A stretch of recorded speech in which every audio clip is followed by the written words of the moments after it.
दोस्तों, भारत में तुलसी के पौधे को माँ के समान नजरों से देखा जाता है।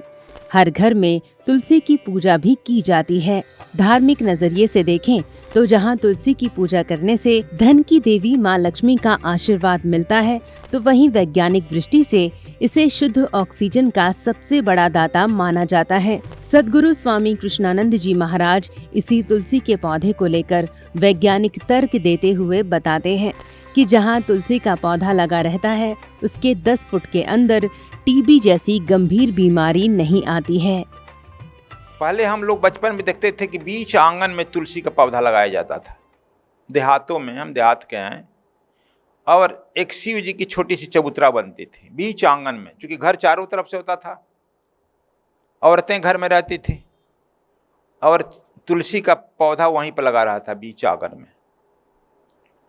आज विज्ञान भी कहने लगा कि एक तुलसी का पौधा जहाँ रहता है उसके इर्द गिर्द 10 फुट का एरिया में टीबी की बीमारी नहीं आती है और मच्छर नहीं आते हैं, पॉल्यूशन फ्री एरिया होता है, और वह जो है तुलसी 24 घंटा ऑक्सीजन देता है।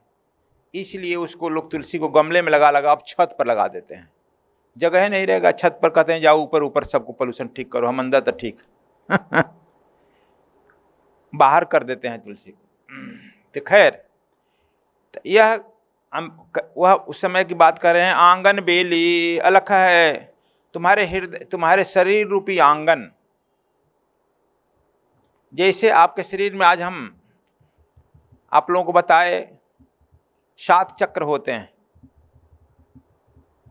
बताया 7 चक्र ना, उसमें बीच में जो है हृदय चक्र है, मध्य में अनाहत चक्र कहते हैं, हृदय चक्र भी कहते हैं। देखो बीच में, जब सीक्रेट साइंस तुम लोग सीखेगा तो उसमें बताया जाए खटकोण है, खटकोण जो बना हुआ है, हमारा सिंबल भी किताबों में देखो छपा हुआ खटकोण।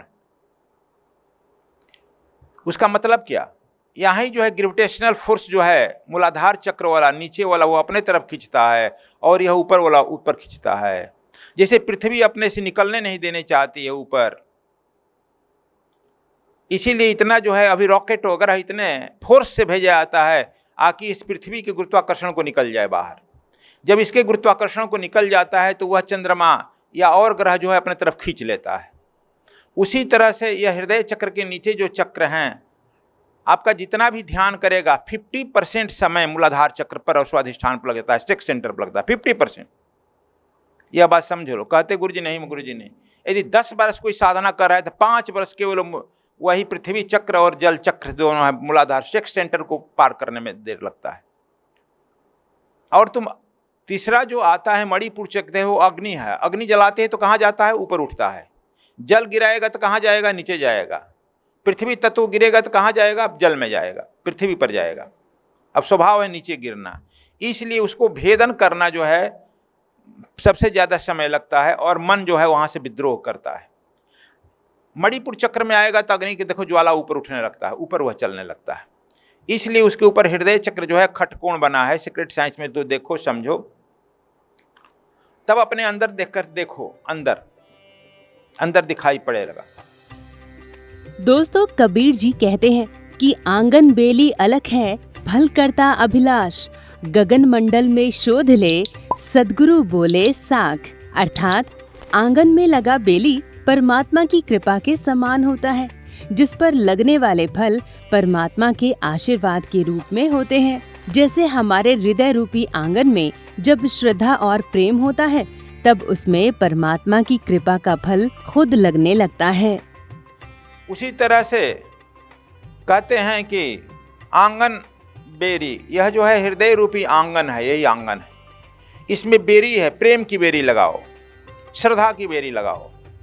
जब प्रेम की और श्रद्धा की बेरी लगती है तब उसमें फल लगता है परमात्मा का।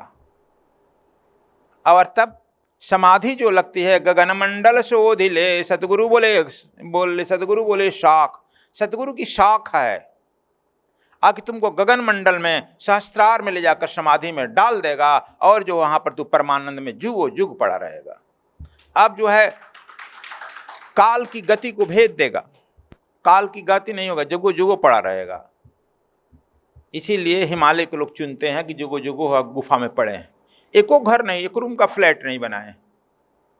तुम लोगों को मामूली मामूली समय रहना होता है, 2-4-5 साल, तो कहते हैं ऐसा ना फ्लैट ऐसा बनाए, ऐसा ना वैसा बनाए। कोई फ्लैट नहीं बस गुफा में भरे हुए हैं। तो देखो, चूंकि वो अपने असल घर में चले गए हैं। जिसको असल घर नहीं मिलता है, नकल घर के चक्कर में रहता है, ऐसा हो ऐसा हो ऐसा, नकलची बन जाता। तो इसलिए कबीर साहब कहते हैं कि वह जो है दर्शन, वह कहते हैं का गगन मंडल में शोध ले, उस गगन मंडल में शांति है। देखो, आज वैज्ञानिक कह रहे हैं कि सबसे पागल ग्रह कोई है इस भूमंडल में, सबसे पागल ग्रह वह पृथ्वी है। ये जानता था? मैं अपनी बात नहीं कह रहा हूं, नशा के वैज्ञानिकों की बात कह रहा हूं। सबसे पागल ग्रह है। क्यों? यहाँ कोलाहल होता है, कोलाहल, हल्ला हल्ला। अब तुम इस कोलाहल में, हल्ला में रहने के लिए तुम अभ्यस्त हो गए हो, बिना हल्ला का रह नहीं सकता है। मैं हिमालय पर ले जाता हूँ, अक्सर बद्रीनाथ में ले साधना कराता हूँ, तो लोग कहने लगता है गुरुजी अनाहत अपने आप सुनाई पड़ने लगा। क्यों? वहाँ कोलाहल नहीं, जानते नहीं हो, साउंड में जितने गाली गलौज है, खराब शब्द है, वह नीचे जाते हैं, नीचे नीचे नीचे। इसलिए तुम जानते हो सीवरेज को साफ करने वाले या नीचे कुआं में उतरने वाले ज़्यादा कार्बन डाइऑक्साइड, कार्बन मोनोऑक्साइड रहता है, और वह जो है आदमी मर जाता है। जितने तुम बुरा बात बोलेगा, गाली गलौज करेगा, गंदी हरकतें करेगा, उसका वेव नीचे जाता है, नीचे नीचे नीचे। मूलाधार चक्र नीचे है ना, गंदा है, गंदा स्थान, उसे नीचे जाता है, अपने से समझो शरीर से नीचे जाता है, गहरा से गहरा में जाने लगता है। और जितने अच्छा बात बोलेगा, श्री राम जय राम कर, उतने ऊपर जाएगा, उतने ऊपर वाइब्रेशन होगा, क्योंकि वह उसकी स्थान ऊपर है। जिसका जहाँ स्थान वह ऊपर जाएगा ना, वह ऊपर जाएगा। इसीलिए संत लोग ले जाते हैं अक्सर पर्वतों पर ध्यान कराने के लिए, और नहीं तो गंगा त्रिवेणी संगम पर, नदी के संगम पर। संगम पर क्या होता है? संगम जो है इसे क्रश करती है एक दूसरे को नदियाँ, तो यहाँ पर जो है गुरुत्वाकर्षण का जो है वेव कम हो जाता है, और जितनी बुराइयाँ होती है उसको वो ग्रहण नहीं कर देता, फ्लो बहा देता है। इसलिए वहाँ भी शुभ मंडल रहने लगता है।